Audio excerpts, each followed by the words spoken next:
In 1873, a deputy U.S. Marshal riding into Indian Territory carried more firepower on his hip and saddle than an entire squad of soldiers. But here's the twist. Most of the weapons that actually tamed the American frontier have been erased from the story Hollywood tells you. Number 7 on this list could fire 7 rounds when the U.S. Army was still fumbling with a single shot. And number 1 wasn't the 6-shooter everyone worships. It was something far deadlier that marshals reached for when their lives truly depended on it. These weren't the guns in the movies.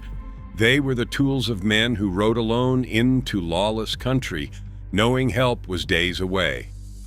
Before we count down, hit that subscribe button, because what these lawmen carried will change how you see the Old West. Let's begin with number 25. Number 25. The pepperbox pistol was the ugly, unreliable little gun that a deputy tucked into a coat pocket when he wanted insurance nobody could see.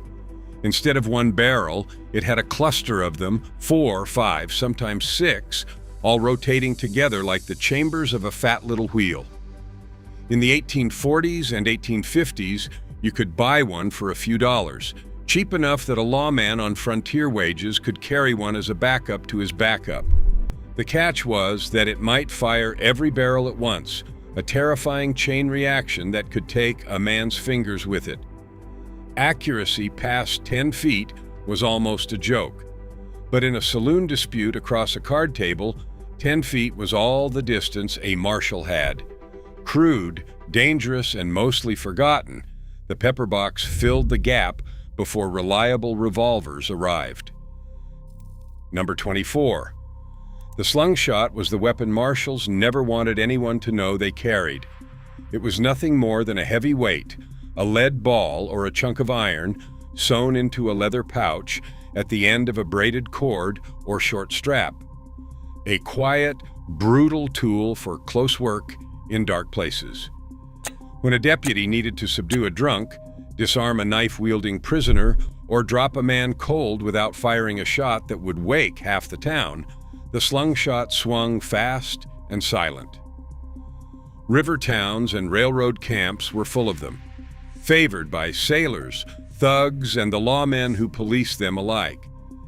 It cost almost nothing and could be made in an evening from scraps. There was no glory in it, no gleaming steel, no maker's stamp to admire.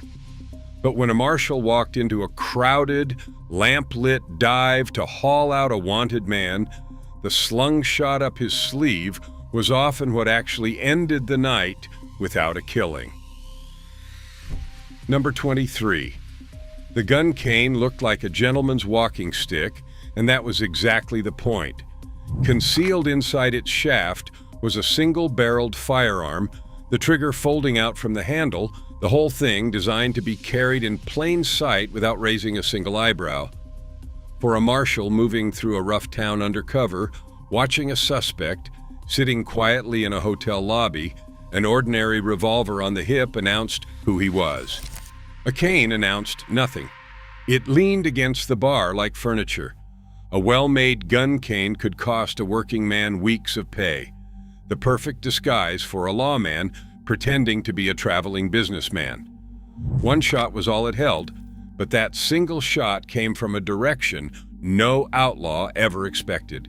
Silent, elegant, and utterly deceptive, the gun cane was a tool of patience rather than the shootout.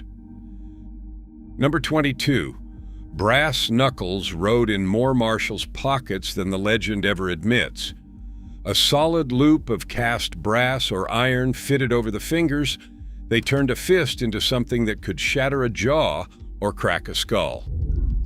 Most arrests on the frontier were not gunfights. They were wrestling matches with a furious drunk, a thief, or a prisoner who did not want to walk to the jail. A deputy could not shoot every man he needed to subdue, and often he did not want to.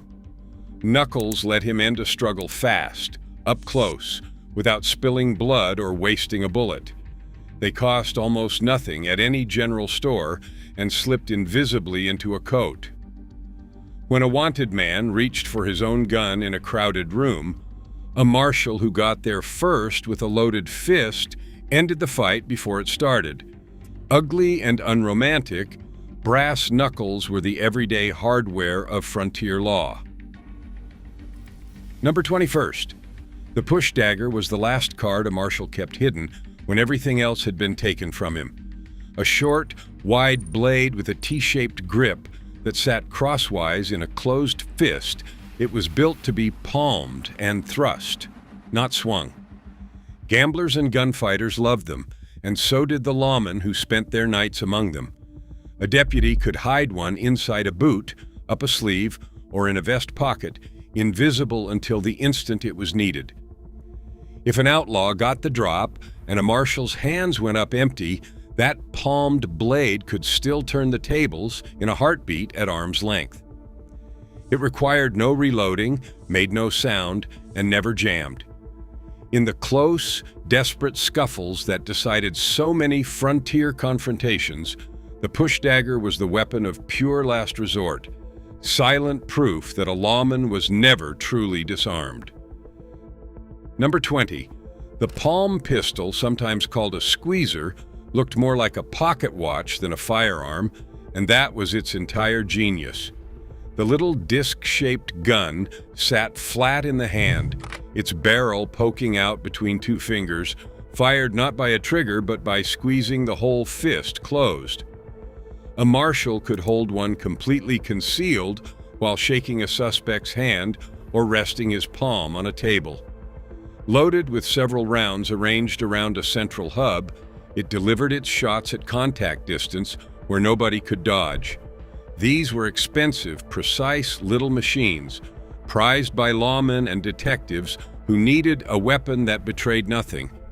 It was useless past a few feet, but a few feet was the killing ground of the frontier. When a deputy sat across from a dangerous man, the palm pistol was already in his grip, and no one ever knew. Number 19. The volcanic pistol was a beautiful failure that pointed the way to everything that came after. In the 1850s, it did something almost unheard of. It fired shot after shot from a lever-action mechanism without stopping to reload each round, an idea decades ahead of its time. A marshal carrying one held a repeater when almost everyone else had a single shot. The problem was the ammunition, a self-contained bullet with the powder tucked in its base that was simply too weak to be reliable, coughing its rounds out with disappointing force. It could jam, misfire, and let a lawman down at the worst possible moment. Yet the men who built it did not give up, and that failed little pistol became the direct ancestor of the Henry and the Winchester rifles that would define the West. Forgotten now, the volcanic was the first flawed step toward the repeating firepower that changed frontier law forever. Number 18. The Starr revolver armed a generation of frontier lawmen on a budget. A rugged percussion revolver from the Civil War era, it came in both single and double action versions, meaning some models could fire simply by pulling the trigger, a rare advantage when speed mattered. After the war, the government sold off thousands of them cheap, and they flooded west into the holsters of men who could not afford a brand new Colt. A deputy marshal earning modest pay could arm himself respectably for a fraction of the cost of the fancier guns. Loading it meant careful work with powder, ball, and percussion caps, slow by later standards, but in its day the Starr was solid, dependable iron. Practical rather than glamorous, the Starr was the workhorse sidearm of lawmen who needed a gun that worked and money that stretched. Number 17. The LeMat revolver was the weapon a marshal drew when he expected to be outnumbered. Most revolvers gave you 6 shots. The LeMat gave you 9, arranged around a central barrel that hid a devastating secret, a second shorter barrel loaded with buckshot, essentially a small shotgun built into the middle of the pistol. Flip a lever on the hammer, and the same gun that had just fired 9 bullets unleashed a spray of shot at close range. For a lawman surrounded in a saloon or ambushed on a lonely road, that final blast could clear the space in front of him when a normal cylinder had run dry.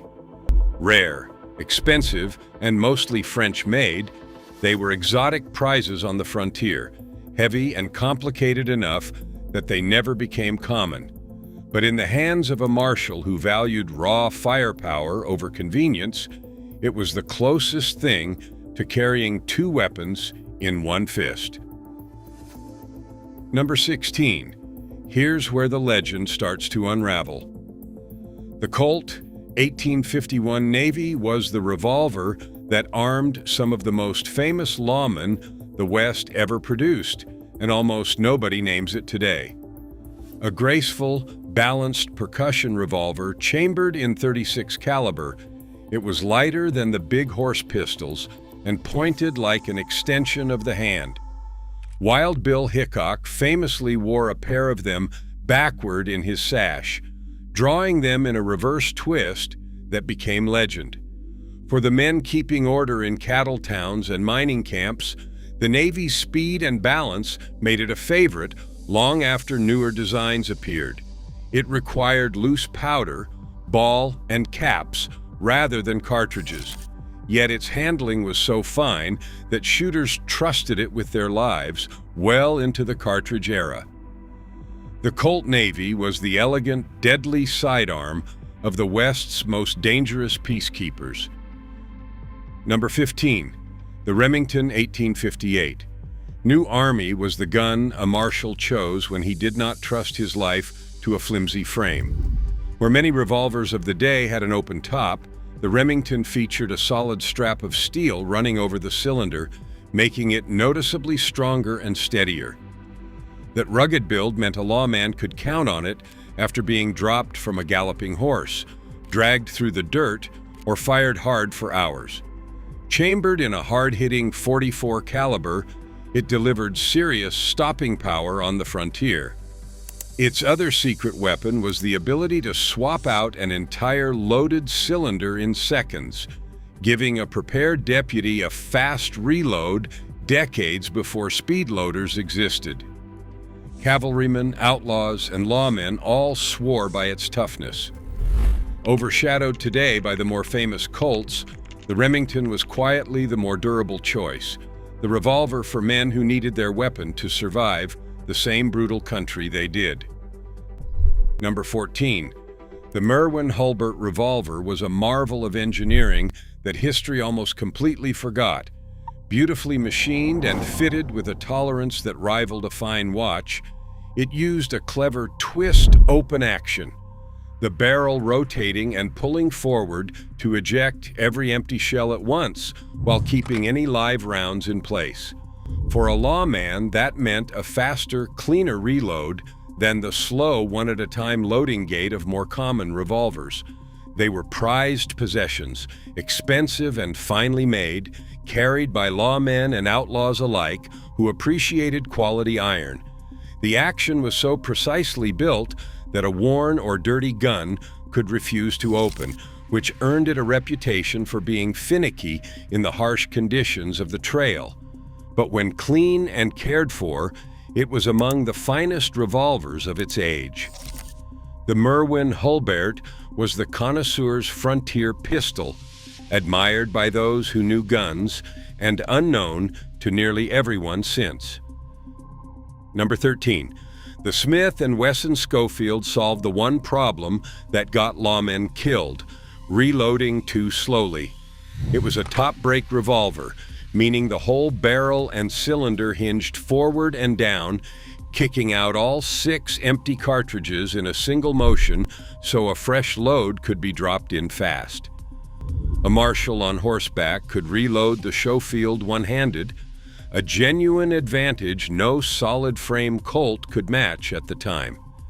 Named for the cavalry officer who improved it, it saw hard service with soldiers and lawmen across the plains. Some famous names of the West were said to favor it precisely for that quick-read charge. Its cartridge was slightly shorter than the Army's standard, which caused supply headaches, and that quirk eventually pushed it aside. But for pure speed of reloading under pressure, the Schofield was ahead of nearly everything around it, a lawman's edge in the seconds that decided who walked away. Number 12. The Colt Dragoon was a hand cannon built for men who lived in the saddle. A massive percussion revolver weighing over 4 pounds loaded, it was almost too heavy to carry on the hip, which is why it usually rode in a holster slung across a horse's saddle. Chambered in a powerful .44, it hit hard enough to drop a horse or a man at ranges where lighter pistols only stung. For early frontier lawmen and Texas Rangers chasing outlaws across open country, that reach and power were worth the wait. Loading it was a slow ritual of powder, ball, and caps before each day's ride. It was the direct descendant of an even bigger gun we will meet shortly, refined into something a rider could actually manage. Brutal, heavy, and reassuring, the Dragoon was the weapon of mounted lawmen who needed to reach across distance and end a fight before it closed. Number 11. The Colt Walker was, for its brief moment, the most powerful firearm a lawman could carry, a revolver so enormous it blurred the line with a rifle. Nearly 5 pounds and over a foot long, it held 6 shots of .44 caliber, driven by a massive charge of black powder, giving it stopping power that would not be matched by a handgun for decades. Born from a collaboration between Samuel Colt and a Texas Ranger captain, it was designed for mounted men who needed to break a charge of enemies at a distance. Only a small number were ever made, which makes surviving examples worth fortunes today. The colossal powder charge sometimes burst the cylinder, a real danger, and the sheer size made it clumsy. But in the hands of an early frontier lawman, the Walker was raw dominance, the gun that first proved a revolver could do the work of an army. Number 10. The Remington double Derringer was the hideout gun that saved lawmen when everything went wrong. Small enough to vanish inside a fist, it held just 2 shots stacked one over the other in a stubby point .41 caliber, a fat, slow bullet that hit hard at the across-the-table range where it was meant to be used. A marshal tucked one into a vest pocket, a boot or a hatband, invisible until the instant an outlaw thought he had won. Gamblers made it famous, but lawmen carried it for the same reason, as the weapon of absolute last resort when the main gun was empty, dropped, or taken away. 2 shots was not much, but 2 shots from a gun nobody knew you had could flip a hopeless situation in a heartbeat. Cheap, concealable, and deadly at arm's length, the Derringer was the quiet insurance policy riding in the pocket of nearly every careful frontier marshal. Number 9. The Bowie knife was the one weapon a frontier marshal never took off. Named for the legend who died at the Alamo, it was a heavy, broad-bladed fighting knife long enough to be a short sword, with a point built for thrusting and a spine thick enough to chop. On the frontier, it was a tool and a weapon at once, skinning game, cutting rope, prying, and settling close-quarters fights when guns ran empty or the space was too tight to draw. Every man carried a blade, but the lawman's Bowie was often the finest steel he owned, sometimes custom-made and worth real money. In the brutal knife duels that punctuated frontier life, reach and weight decided everything, and the Bowie had both. Long after revolvers became reliable, the big knife stayed on the belt, silent, unbreakable, and always ready. It was the constant companion of men who could never assume their firearms would be enough. Number 8. Now here's where the firepower gets serious. The Henry rifle was the gun that made outlaws whisper, a lever-action repeater that held 16 rounds when the soldiers hunting them fired one shot and reloaded. A Marshal armed with a Henry could put an astonishing wall of lead downrange, working the lever and firing again and again without stopping. Confederate soldiers called it that damned Yankee rifle you load on Sunday and shoot all week. For a lawman facing a gang, that 16-shot capacity was the difference between being outgunned and being untouchable. It fired a fairly weak cartridge and had an exposed magazine slot that could let in dirt, real limitations on the trail, but nothing else came close to its volume of fire in its day.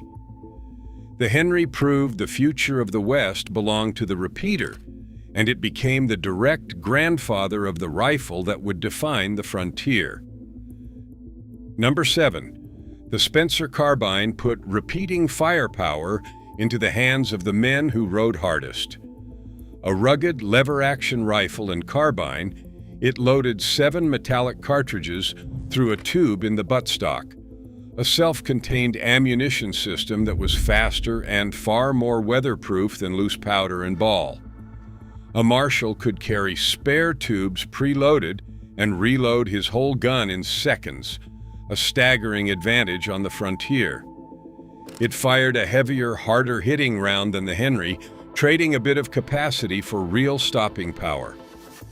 Union cavalry carried it through the Civil War, and afterward, thousands went west into the saddle scabbards of lawmen and scouts. The short carbine version was ideal for a man on horseback, quick to swing and quick to fire.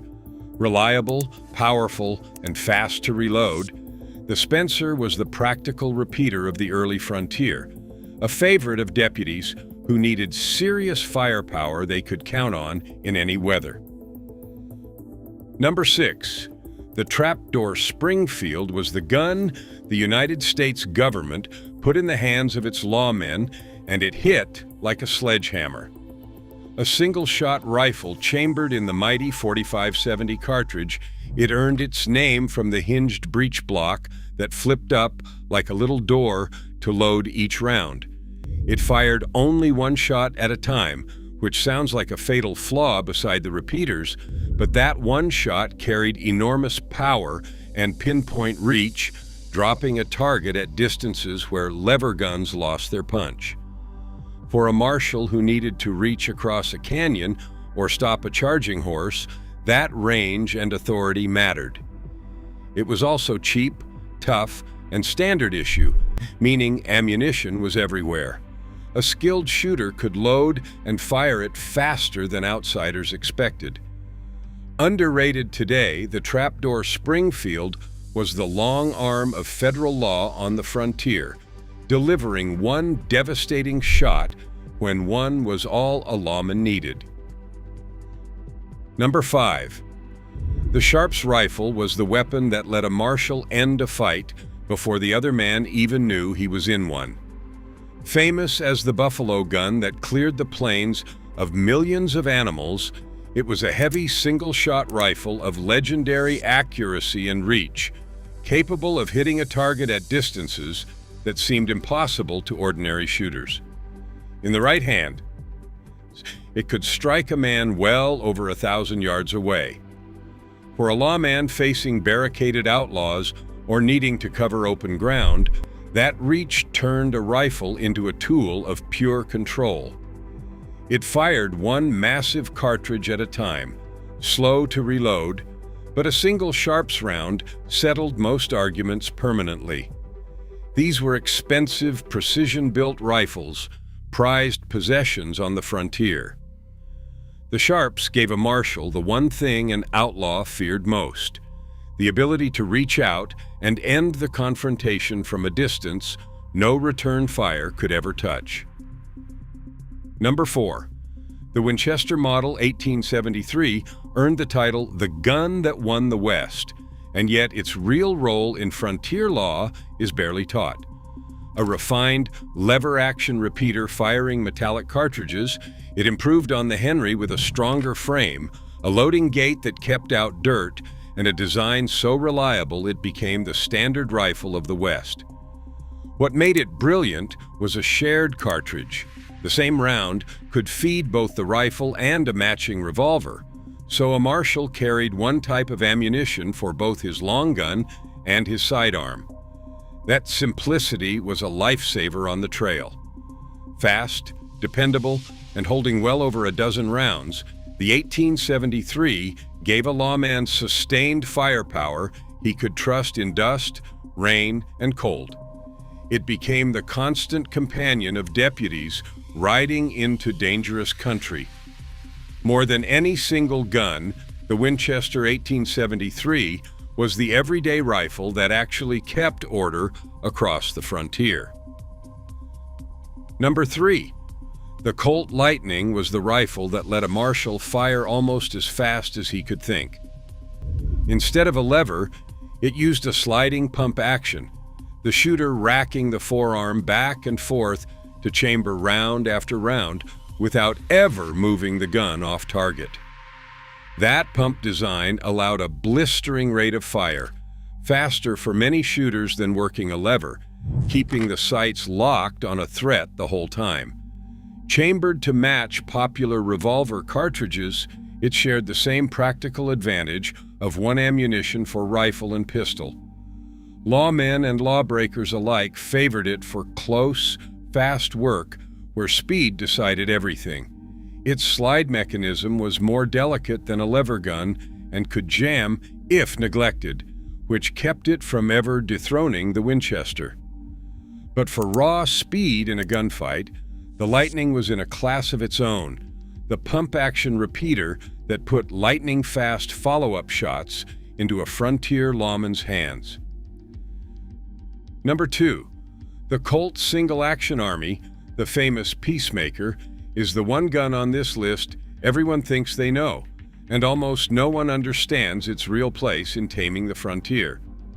A rugged, 6-shot revolver firing self-contained metallic cartridges, it replaced the slow ritual of powder and ball with a simple loading gate and quick, dependable operation. It balanced beautifully, hit hard in its .45 caliber, and worked in mud, dust, and freezing cold when finer guns failed. Marshals across the West carried it because it did exactly what a lawman needed: drew fast, fired reliably, and reloaded without fuss. Hollywood turned it into the star of every showdown, but the truth is quieter and more important. The Peacemaker was reliable, affordable, and everywhere the honest workhorse revolver that armed the men who actually enforced the law. It earned its fame not through the fast draw myth, but through decades of simply never letting a lawman down. Number 1. And finally, in first place, the weapon that truly tamed the frontier was not a 6-shooter at all. It was the double-barreled coach gun, the short, brutal shotgun that Hollywood almost completely erased from the legend. A stubby scatter gun with the barrels cut down for close work, it fired a spreading cloud of buckshot that did not require the pinpoint aim of a duel. A terrified deputy could point it in the rough direction of a threat and clear a room. That is exactly why Marshals reached for it when their lives were truly on the line. Stagecoach guards cradled it, jailers kept it by the cell door, and lawmen carried it into the darkened saloons and alleys where most real violence happened. It was cheap, simple, and devastating, the great equalizer that let one man face many. The gunfighter's revolver gets the glory, but the coach gun did the work. When a Marshal expected to die, this was the weapon he chose, the quiet, deadly tool that actually kept the peace across the American frontier. Across all 25 entries, from the crude little pepperbox that opened our list to the devastating coach gun at the very top, these forgotten weapons tell the real story of how the American frontier was tamed. Some, like the slungshot and the brass knuckles, remind us that most of a Marshal's work was not a high-noon duel, but a desperate scuffle in a crowded room. Others, like the Sharps and the Winchester, reveal how firepower slowly tilted the odds in favor of the law. Hollywood remembered the glamorous few and forgot the rest, even though it was the hidden Derringers, reliable shotguns, and workhorse rifles that actually carried these men home alive. Which of these forgotten weapons surprised you the most? Drop it in the comments and let me know which one you had never heard of before today.